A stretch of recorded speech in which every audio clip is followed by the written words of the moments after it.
Hi everyone, this is G B Sebastian and welcome to G B's classes. ഇന്ന് നമ്മൾ 7ാം ക്ലാസ്സിലെ ഹിസ്റ്ററിയിലെ 4ാമത്തെ ചാപ്റ്ററാണ് നോക്കുന്നത്. 4ാമത്തെ ചാപ്റ്ററിൻ്റെ പേര് ദ മുഗൾ എംപയർ എന്നാണ്. അതിലത്തെ 5ാമത്തെ പാർട്ടാണ് നമ്മൾ ഡിസ്കസ് ചെയ്യാൻ പോകുന്നത്. ഇതിനു മുമ്പ് 4 പാർട്ടുകളുടെ വീഡിയോ ഓൾറെഡി ഇട്ടിട്ടുണ്ട്. അത് കാണാത്തവർ അതാദ്യം കാണണം, എന്നാലേ ഈ വരുന്ന വീഡിയോകൾ കാണുമ്പോൾ മനസ്സിലാവുള്ളൂ. അപ്പോൾ ഈ പാർട്ടിലെ ടോപ്പിക്ക് നമ്മൾ ഡിസ്കസ് ചെയ്യുന്നത് മൻസബ്ദാർസ് ആൻഡ് ജാഗിർദാർസ്. മൻസബ്ദാറിനെ കുറിച്ചും ജാഗിർദാർസ്, ഇത് രണ്ട് പോസ്റ്റുകളാണ്, അല്ലെങ്കിൽ 2 പൊസിഷൻസാണ്. അവരെ കുറിച്ച് മൻസബ്ദാർ ആരാണെന്നും ജാഗിർദാർസ് ആരാണെന്നും നമുക്ക് ഈ ടോപ്പിക്കിൽ നോക്കാം. മൻസബ്ദാർസ് ആൻഡ് ജാഗിർദാർസ്.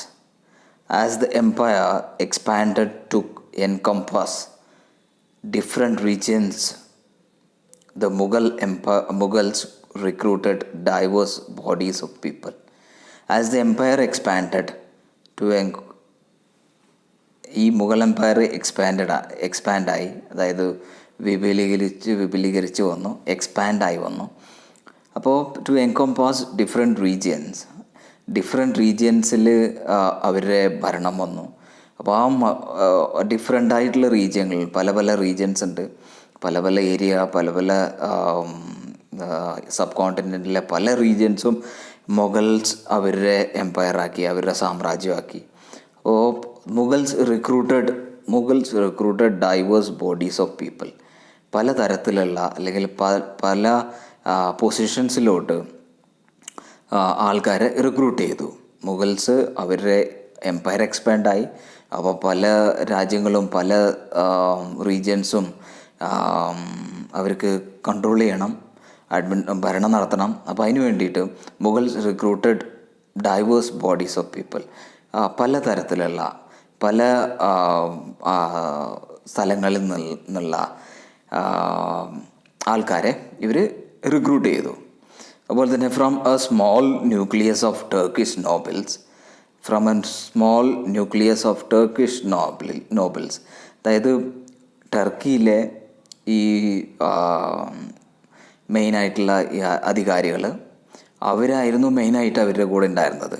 ടർക്കിഷ് റൂളേഴ്സ് ആയിരുന്നു, ടർക്കിഷിലുള്ള അവിടുത്തെ നോബിൾസ് ആയിരുന്നു ഇവരുടെ കൂടെ ഉണ്ടായിരുന്നത്. അവർ കുറച്ച് മാത്രമേ ഉണ്ടായിരുന്നുള്ളൂ, small nucleus of Turkish nobles എന്ന് പറഞ്ഞു കഴിഞ്ഞാൽ ടുറാനിസ്, അവരെ പറയുന്ന പേരാണ് ടുറാനിസ്. അപ്പോൾ they expanded to include Iranians, Indian Muslims, Afghans, Rajput, Marathas and other groups. അപ്പോൾ അവരുടെ അഡ്മിനിസ്ട്രേഷനിലോട്ട്, അവരുടെ ഭരണം നടത്താനായിട്ട് അവരുടെ എംപയറിൽ അവർ പലരെയും പല ഫീൽഡിൽ നിന്നുള്ളവർ, പല ഡൈനാസ്റ്റികൾ, അല്ലെങ്കിൽ പല റൂളേഴ്സ്, അല്ലെങ്കിൽ പല വിധത്തിലുള്ള പലതരം ആൾക്കാരെ അവർ ഇതിലോട്ട് റിക്രൂട്ട് ചെയ്തു. ടർക്കിഷ് നോബിൾസ് ആയിരുന്നു ആദ്യം ഉണ്ടായിരുന്നത്. അതിൻ്റെ കൂടാതെ ദി എക്സ്പാൻഡഡ് ടു ഇൻക്ലൂഡ്, അവരെ ആരെയൊക്കെ ഇൻക്ലൂഡ് ചെയ്തു? ഇറാനിയൻസിനെ ഇൻക്ലൂഡ് ചെയ്തു, അതുപോലെ തന്നെ ഇന്ത്യൻ മുസ്ലിംസിനെ ഇൻക്ലൂഡ് ചെയ്തു, അഫ്ഗാൻസിനെ ഇൻക്ലൂഡ് ചെയ്തു, പിന്നെ രാജ്പൂത്തിനെ ഇൻക്ലൂഡ് ചെയ്തു, മറാത്താസിനെ ഇൻക്ലൂഡ് ചെയ്തു. അങ്ങനെ പലരെയും അവർ ഇൻക്ലൂഡ് ചെയ്തു. Those who joined Mughal service were enrolled as mansabdars. Mughal സർവീസിൽ മുഗൾ എംപയറിൻ്റെ ഉള്ളിൽ ഭരിക്കാനായിട്ട്, അല്ലെങ്കിൽ ഭരണാധികാരികളായിട്ട്, അല്ലെങ്കിൽ ഓഫീസർമാരായിട്ട് ആരൊക്കെ സർവീസിൽ ജോയിൻ ചെയ്തോ, മുഗൾ സർവീസിൽ എൻറോൾ ചെയ്തോ, അവരെല്ലാം മൻസബ്ദാർസ് എന്നാണ് വിളിക്കുന്നത്. മൻസബ്ദാർസ്. ഇപ്പോൾ ഇതിൽ ഇറാനിയൻസും ഇന്ത്യൻ മുസ്ലിംസും ടർക്കിഷ് നോബിൾസും അഫ്ഗാൻസും രാജ്പൂത്സും അവരെല്ലാവരും അവർ പല പൊസിഷനിലോട്ട് റിക്രൂട്ട് ചെയ്തു. അവരെ എല്ലാം എന്തോ ഒരു പേര് വെച്ചാൽ വിളിക്കുന്നത്. ആ പൊസിഷൻ്റെ പേരാണ് മൻസബ്ദാർസ്. The term Mansabdar refers to an individual who holds a mansab. അതായത് ഒരു മൻസബ് കയ്യിലുള്ള, അല്ലെങ്കിൽ മൻസബിൻ്റെ കൺട്രോൾ ചെയ്യുന്ന, ഒരു മൻസബിനെ കൺട്രോൾ ചെയ്യുന്ന മീനിങ്. അതായത് ഒരു മൻസബ് എന്ന് പറയുമ്പോൾ meaning position or A rank. അതായത് ഒരു റാങ്കോ അല്ലെങ്കിൽ ഒരു പൊസിഷനോ ആണ് ഈ മൻസബ് എന്ന് പറയുന്നത്. അത് ഹോൾഡ് ചെയ്യുന്ന, അത് കയ്യിൽ വയ്ക്കുന്ന ആളെയാണ് പറയുന്നത് മൻസബ്ദാർ എന്ന്. The term mansabdar refers to an individual, ഒരു individual who holds mansab. Mansab എന്ന് പറയുന്നത് ഒരു പൊസിഷൻ അല്ലെങ്കിൽ ഒരു റാങ്ക്. ആ റാങ്ക് ഹോൾഡ് ചെയ്യുന്ന, ആ റാങ്ക് കയ്യിൽ ഉള്ള ആളെയാണ് പറയുന്നത് മൻസബ്ദാർ എന്ന്. അപ്പോൾ കുറേ പേര് അങ്ങനെ റിക്രൂട്ട് ചെയ്തിട്ടായിരുന്നു, അവരെല്ലാവരും മൻസബ്ദാറാണ്. അതിൻ്റെ ലിറ്ററൽ മീനിങ് ആണ് പറയുന്നത് mansabdar refers to an individual who holds mansab. ഒരു മൻസബ് അല്ലെങ്കിൽ ഒരു പൊസിഷൻ അല്ലെങ്കിൽ ഒരു റാങ്ക് ഹോൾഡ് ചെയ്യുന്ന ഒരാളെ മൻസബ്ദാർ എന്ന് പറയുന്നു. It was a grading system used by the Mughals to fix a rank, salary and military responsibilities. അപ്പോൾ ഈ മൻസബ്ദാർ എന്ന് പറയുന്നത് എന്താണ്? It was a grading system, ഒരു ഗ്രേഡിംഗ് സിസ്റ്റമാണ്. And used by Mughals use ചെയ്ത ഒരു ഗ്രേഡിംഗ് സിസ്റ്റമാണ് ടു ഫിക്സ് റാങ്ക്, അവരുടെ റാങ്ക്, സാലറി, പിന്നെ മിലിറ്ററിയിലെ റെസ്പോൺസിബിലിറ്റികൾ, അതെല്ലാം ഫിക്സ് ചെയ്യാനായിട്ട്, അതെല്ലാം ഡിറ്റർമിൻ ചെയ്യാനായിട്ട്, അതെല്ലാം ഇന്ന ആൾക്ക് ഇന്ന റാങ്ക്, ഇന്ന സാലറി, ഇന്ന റെസ്പോൺസിബിലിറ്റി, ഇതെല്ലാം വ്യക്തമാക്കാൻ വേണ്ടിയിട്ട് മുഗൾസ് ഗ്രേഡിംഗ് സിസ്റ്റം കൊണ്ടുവന്നു. അതാണ് മൻസബ്ദാർ എന്ന് പറയുന്നത്. അപ്പോൾ rank and salary were determined by a numerical value. അപ്പോൾ ഈ മൻസബ്ദാറിന് റാങ്ക് ഉണ്ട്, സാലറി ഉണ്ട്, മിലിറ്ററി റെസ്പോൺസിബിലിറ്റീസ് ഉണ്ട്. അപ്പോൾ ഈ റാങ്കും സാലറിയും they were determined by a numerical value. ഒരു ന്യൂമറിക്കൽ വാല്യൂ ഉണ്ട്, അത് റാങ്കും സാലറിയും രണ്ടിനും ഒരു ന്യൂമറിക്കൽ വാല്യൂ ഉണ്ട്. ആ ന്യൂമറിക്കൽ വാല്യൂ ആണ് പറയുന്നത് സാറ്റ് എന്നാണ് അതിനെ പറയുന്നത്. ആ ന്യൂമറിക്കൽ വാല്യൂ, ഓരോരുത്തർക്കും ഓരോ റാങ്കും സാലറിയും ഉണ്ട്. ആ ന്യൂമറിക്കൽ വാല്യൂ, ആ റാങ്കിനെയും സാലറിയും ഡിറ്റർമിൻ ചെയ്യുന്ന ആ വാല്യൂവിനെ, ആ ന്യൂമറിക്കൽ വാല്യൂവിനെ സാറ്റ് എന്ന് പറയും. The higher the SAT, the more prestigious the nobles position in the court and the larger his salary. അപ്പോൾ ഇയാളുടെ സാട്ടിൻ്റെ നമ്പർ അപ്പോൾ 1000ാമത്തെ സാട്ട് അല്ലെങ്കിൽ 1000ാമത്തെ റാങ്ക് അല്ലെങ്കിൽ 10ാമത്തെ റാങ്ക്. അപ്പോൾ എത്രയാണോ ദ ഹയർ ദ സാറ്റ്, ഇപ്പോൾ 5000 സാട്ട്, 5000ാമത്തെ സാട്ട് എന്ന് പറഞ്ഞാൽ ദ ഹയർ ദ സാറ്റ്, അതായത് ഏറ്റവും കൂടുതൽ സാട്ടിൻ്റെ നമ്പർ ആണെങ്കിൽ ദ മോർ പ്രസ്റ്റീജിയസ്, അയാൾ അത്രയും വലിയ ആളാണ്, അത്രയും റെസ്പെക്റ്റ് കൊടുക്കേണ്ട ആളാണ്, അല്ലെങ്കിൽ അത്ര മോർ പ്രസ്റ്റീജിയസ് ആയിരുന്നു. എത്ര വലിയ റാങ്കാണോ അത്ര വലിയ സാട്ട് നമ്പറാണോ അത്രയും അയാൾ വലിയ അധികാരിയാണെന്നാണ് അതിൻ്റെ അർത്ഥം. അപ്പോൾ more prestigious was the nobles position in the കോർട്ടിൽ, ആ സഭയിൽ, ആ രാജാവിൻ്റെ സഭയിൽ ഇയാളുടെ പൊസിഷൻ ഇപ്പോൾ കൂടിക്കൂടി, സാട്ടിൻ്റെ നമ്പർ കൂടിക്കൂടി വരുന്തോറും അയാളുടെ പ്രസ്റ്റീജും കൂടിക്കൂടി വരുന്നു, അയാളുടെ പൊസിഷനും കൂടിക്കൂടി വരുന്നു. ആൻഡ് ദ ലാർജർ ഹിസ് സാലറിയും കൂടിക്കൂടി വരുന്നു. Okay, so zat ranking. അപ്പോൾ സാറ്റ് റാങ്കിങ്ങിനെ കുറിച്ചാണ് പറയുന്നതിൽ. നോബിൾസ് വിത്ത് സാറ്റ് ഓഫ് 5000, 5000ാമത്തെ റാങ്ക് അല്ലെങ്കിൽ സാറ്റ് നമ്പർ ആണെങ്കിൽ were ranked higher than those of 1000. ഒരാൾക്കിപ്പോൾ ഒരു 1000 ഉണ്ടെന്ന് വയ്ക്കി, മറ്റാളുടെ റാങ്ക് 5000 ആണ്. അപ്പോൾ ഇതിൽ ഹയർ റാങ്ക് എന്ന് പറയുന്നത് 5000 ആണ്. 5000 അയാൾക്ക് ആ സഭയിൽ കൂടുതൽ വിലയുണ്ടാവും, കൂടുതൽ പൊസിഷൻ ഉണ്ടാവും, വലിയ പൊസിഷൻസ് ആയിരിക്കും. അതുപോലെ തന്നെ അയാളുടെ സാലറി കൂടുതലായിരിക്കും. ഇൻ അക്ബർസ് റെയിൻ, അക്ബറിൻ്റെ ഈ ഭരണകാലത്ത് there were only 29 mansabdars with a rank of 5000. 5000 സാറ്റുള്ള 29 മൻസബ്ദാർ മാത്രമായിരുന്നു അക്ബറിൻ്റെ ഭരണകാലത്ത് ഉണ്ടായിരുന്നത്. അക്ബർ ഭരിച്ചുകൊണ്ടിരിക്കുമ്പോൾ 29 പേര് മൻസബ്ദാറായിട്ടുണ്ടായിരുന്നുള്ളൂ. 29 മൻസബ്ദാറായിരുന്നു 5000 സാട്ട് നമ്പറുള്ള, അതായത് അത്രയും വലിയ പൊസിഷനിലുള്ള 29 പേരെ ഉണ്ടായിരുന്നുള്ളൂ. ബൈ ഔറംഗസീബ്സ് റെയിൻ, അതായത് ഔറംഗസീബിൻ്റെ ഭരണകാലമായപ്പോഴേക്കും the number of mansabdars had increase to 79. അപ്പോൾ ഈ 29 ഉണ്ടായിരുന്നത് 29 ഉണ്ടായിരുന്നത് 79 ആയി. എത്ര, ഈ 5000 സാട്ടുള്ള അത്ര വലിയ മൻസബ്ദാർസ്, അവരുടെ നമ്പർ 29 നിന്ന് ഈ ഔറംഗസീബിൻ്റെ സമയമായപ്പോഴേക്ക് 79 ആയി. Would this have meant more expenditure for the state? Of course. അപ്പോൾ ഇത്രയും മൻസബ്ദാർസിന് എന്ത് കൊടുക്കേണ്ടി വരും? സാലറി കൊടുക്കേണ്ടി വരും. അപ്പോൾ അത്രയും 5000 സാട്ടുകളെന്ന് പറഞ്ഞാൽ അവരുടെ പൊസിഷനും കൂടുതലാണ്, അതുപോലെ തന്നെ അവരുടെ സാലറിയും കൂടുതലാണ്. അതൊരു എക്സ്ട്രാ എക്സ്പെൻഡിച്ചർ തന്നെ ആണ്. Okay.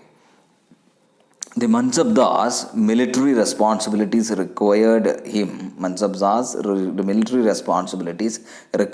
him to maintain a specified number of savar or cavalrymen. അപ്പോൾ ഈ മൻസബ്ദാറിൻ്റെ മിലിറ്ററി റെസ്പോൺസിബിലിറ്റി എന്താണെന്ന് വെച്ചാൽ, he is required to maintain a specified number of sawar. ഒരു സ്പെസിഫൈഡ് ഇത്ര സവാർ വയ്ക്കണമെന്നുണ്ട്. സവാർ എന്ന് പറഞ്ഞു കഴിഞ്ഞാൽ കുതിരപ്പടയിൽ ഇത്ര കുതിരയും ഇത്ര ആളും ഒക്കെ വേണമെന്നുണ്ട്. അതിനെല്ലാം മെയിൻറ്റെയിൻ ചെയ്യേണ്ടത്, അതിനെല്ലാം വെക്കേണ്ടതും മെയിൻറ്റെയിൻ ചെയ്യേണ്ടതും ആരുടെ കടമയാണ്? ഈ മൻസബ്ദാറിൻ്റെ കടമയാണ്.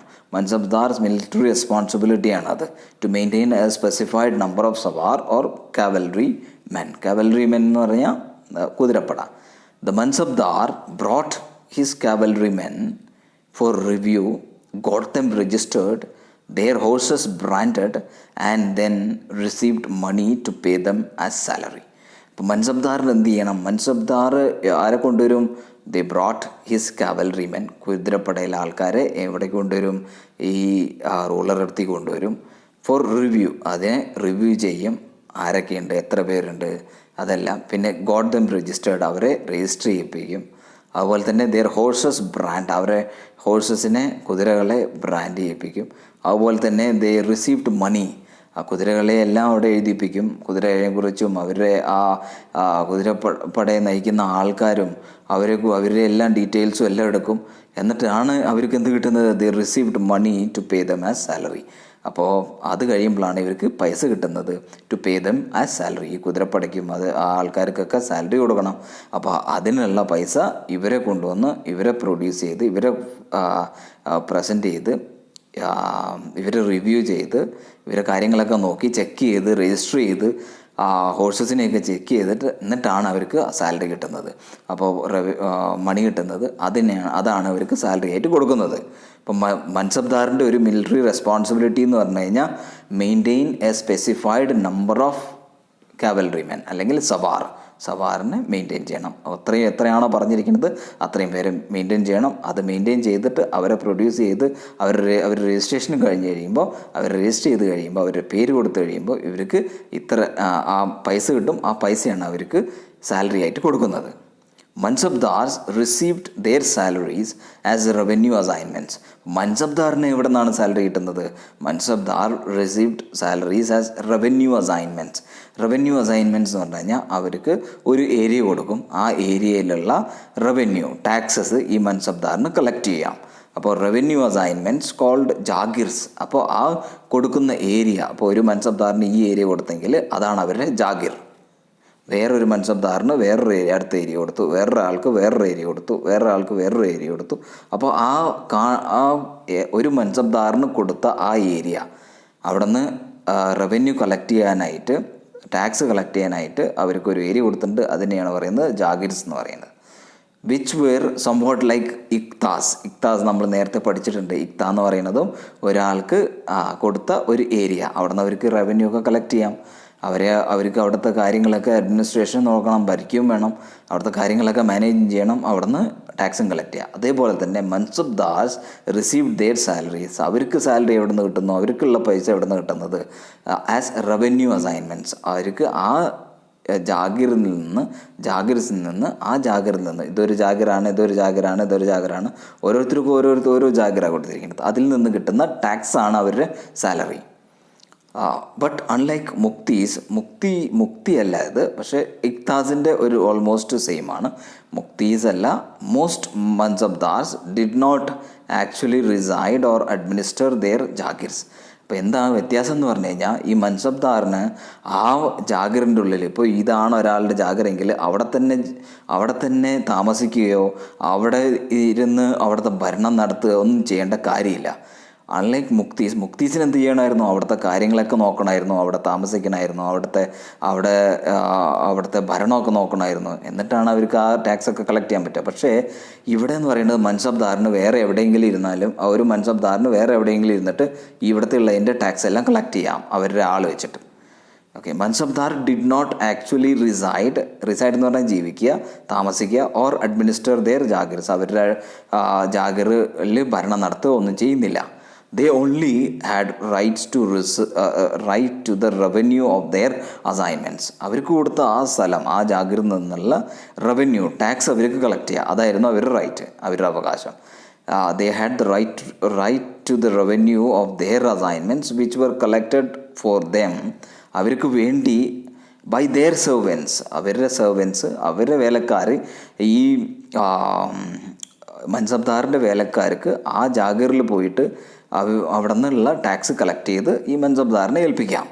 അപ്പോൾ അവർക്ക് അവിടെ തന്നെ ജീവിക്കണമെന്നോ ഒന്നുമില്ല, വേറെ എവിടെ ഇരുന്ന് വേണമെങ്കിൽ അവർക്ക് ആ ജാഗിറിൽ നിന്ന്, ആ ഏരിയയിൽ നിന്നുള്ള ടാക്സ് കളക്ട് ചെയ്ത് അവരുടെ സാലറി ആയിട്ട് ഉപയോഗിക്കാം. Okay, while the mansabdars themself served in some other part of the country. ചില സ്ഥലങ്ങളിൽ മൻസബ്ദാർ തന്നെ അവിടെ തന്നെ സർവീസ് ചെയ്ത് അവിടുത്തെ കാര്യങ്ങൾ ഭരിച്ചിട്ട് അവിടെ തന്നെ ജീവിച്ച് അവിടെ നിന്നുള്ള റവന്യൂ അല്ലെങ്കിൽ ടാക്സ് അവർ കളക്ട് ചെയ്ത് അങ്ങനെയുണ്ട്. പക്ഷേ മെയിനായിട്ടും മെജോറിറ്റി മൻസബ്ദാർസ് അവർ അവിടെ തന്നെ താമസിക്കില്ല, അവിടുത്തെ കാര്യങ്ങൾ നോക്കില്ല, അവിടെ ജസ്റ്റ് അവിടെയുള്ള ടാക്സ് കളക്ട് ചെയ്യാൻ ആരെ കൊണ്ടെങ്കിലും അവർ ടാക്സ് കളക്ട് ചെയ്യിപ്പിക്കുകയും ചെയ്യാം, അങ്ങനെയും ചെയ്യാം. ഇൻ അക്ബേഴ്സ് റെയിൻ, അക്ബറിൻ്റെ ഭരണകാലത്ത് ദീസ് ജാഗീർസ് വെയർ കെയർഫുള്ളി അസസ്ഡ്. ഈ ജാഗിർ, ഓരോരോ പേർക്കും കൊടുത്ത ഈ ജാഗിർ ഉണ്ടല്ലോ, ആ ഏരിയകൾ, അതെല്ലാം they were carefully assessed. Carefully, വളരെ ശ്രദ്ധയോടെ അസസ് ചെയ്തു, നോക്കി ഇവാലുവേറ്റ് ചെയ്തു. So that their revenues were റഫ്ലി equal to the salary of the mansabdar. അപ്പോൾ അവിടെ നിന്നുള്ള ഒരു ജാഗിറിൽ നിന്ന് കിട്ടുന്ന ആ റവന്യൂ, ടാക്സ് എന്ന് പറയുന്നത് അവരുടെ സാലറി എത്രയാവണോ അതിന് തുല്യമായിരുന്നു. അപ്പോൾ ജാഗിറിൽ നിന്ന് കിട്ടുന്ന ആ ടാക്സ് അവരുടെ സാലറിയും, ഇപ്പോൾ സാലറി എത്രയാണോ കൊടുക്കേണ്ടത്, ഇപ്പോൾ 10,000 ആണെങ്കിൽ അവിടെ നിന്ന് കിട്ടുന്ന ടാക്സും ഓൾമോസ്റ്റ് 10,000 തന്നെയായിരുന്നു. അപ്പോൾ ദൈവ കെയർഫുള്ളി അസസ് ചെയ്തിട്ടുണ്ടായിരുന്നു, നന്നായി നോക്കിയിട്ടുണ്ടായിരുന്നു, അസസ്മെൻറ്റ് നന്നായി ചെയ്തിട്ടുണ്ടായിരുന്നു. അതുകൊണ്ട് അവരുടെ റവന്യൂസ് വെർ ഓൾമോസ്റ്റ് റഫ്ലി equal to the salary of the mansabdar. അതിൽ നിന്ന് കിട്ടുന്ന റവന്യൂ എന്ന് പറയുന്നത് അവരുടെ സാലറിക്ക് ഓൾമോസ്റ്റ് തുല്യമായിരുന്നു. By Aurangzeb's reign. അപ്പോൾ ഔറംഗസീബിൻ്റെ സമയത്ത് എന്താണെന്നുള്ളത് നമുക്ക് നോക്കാം. ഇതൊരു മൻസബ്ദാറിൻ്റെ ഈ കുതിരപ്പടയാണത്. അപ്പോൾ ഈ കുതിരപ്പടയെല്ലാം കൊണ്ട് മൻസബ്ദാർ മാർച്ച് ചെയ്യുന്നതിൻ്റെ ഒരു ഇമേജാണ് ഇത്. മൻസബ്ദാറാണിത്, മൻസബ്ദാറിൻ്റെ കുതിരപ്പടയും. മൻസബ്ദാർ on March with his Zawar എന്ന് പറയുന്നത് കാവലറിമാൻ അല്ലെങ്കിൽ കുതിരപ്പടയായിട്ട് അവർ മാർച്ച് ചെയ്യുന്നതിൻ്റെ ഒരു പിക്ചറായിരുന്നു അത്.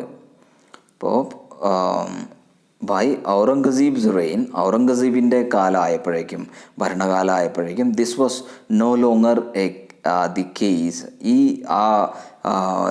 ടാക്സ് കളക്ട് ചെയ്യുന്നതും പിന്നെ അവരുടെ സാലറിയും ഓൾമോസ്റ്റ് സെയിം ആയിരുന്നു നമ്മുടെ അക്ബറിൻ്റെ സമയത്ത്.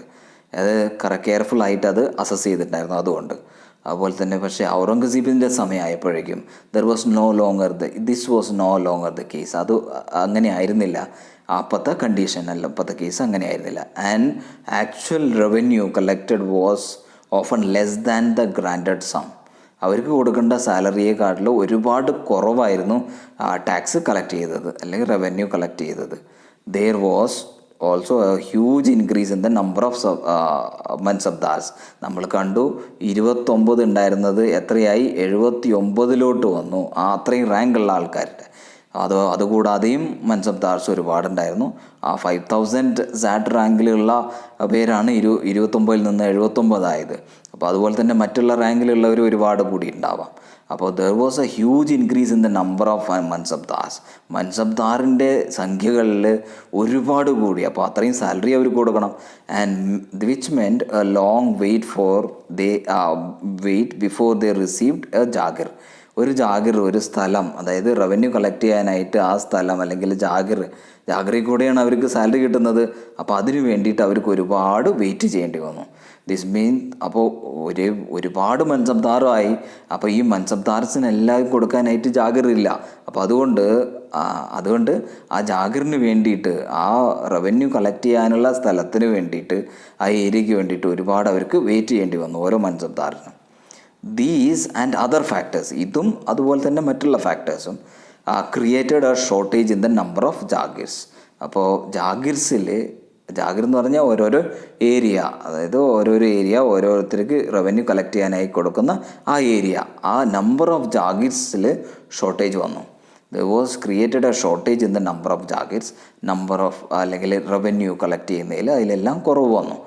Created a shortage in the number of jagirs. Jagirdar അല്ലെങ്കിൽ നമ്മുടെ മൻസബ്ദാർ ഒരുപാടായി, അവർക്കെല്ലാം കൊടുക്കാൻ ജാഗിർ ഇത്ര സ്ഥലമില്ല, ഇത്ര ഏരിയ ഇല്ല, റവന്യൂ അസൈൻമെൻറ്റ്സ് ഇല്ല, അതുകൊണ്ട് അതിൽ ഷോർട്ടേജ് ഉണ്ടായി.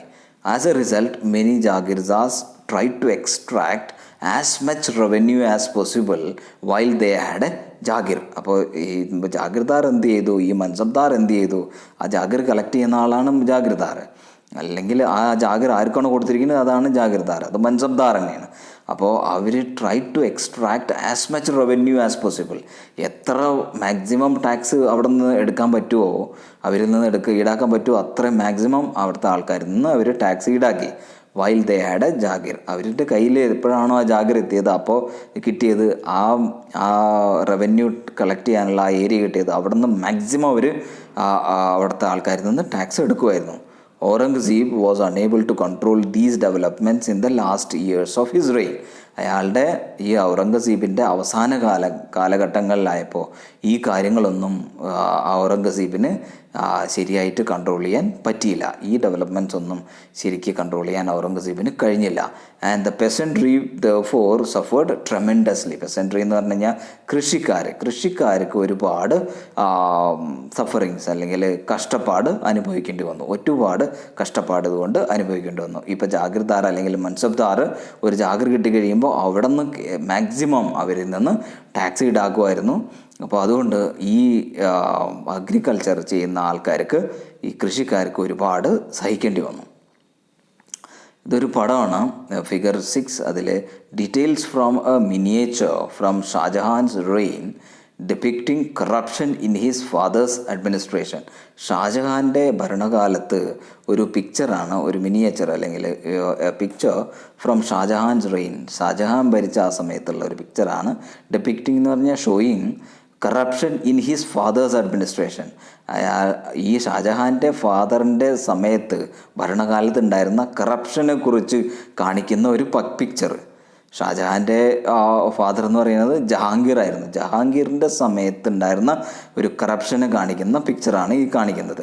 ഒന്നാമത്തെ പിക്ചർ എന്ന് പറയുന്നത്, ഈ പിക്ചർ എന്ന് പറയുന്നത് corrupt officer receiving A bribe. ഒരു കറപ്റ്റ് ഓഫീസർ മറ്റൊരാളിൽ നിന്ന് ബ്രൈബ്, കൈക്കൂലി കൈപ്പറ്റുന്നതിൻ്റെ പിക്ചറാണ് ആ കാണുന്നത്. പിന്നെ രണ്ടാമത്തെ എന്ന് പറയുന്നത് ടാക്സ് കളക്ടർ പണിഷിങ് പുവർ പെസൻ.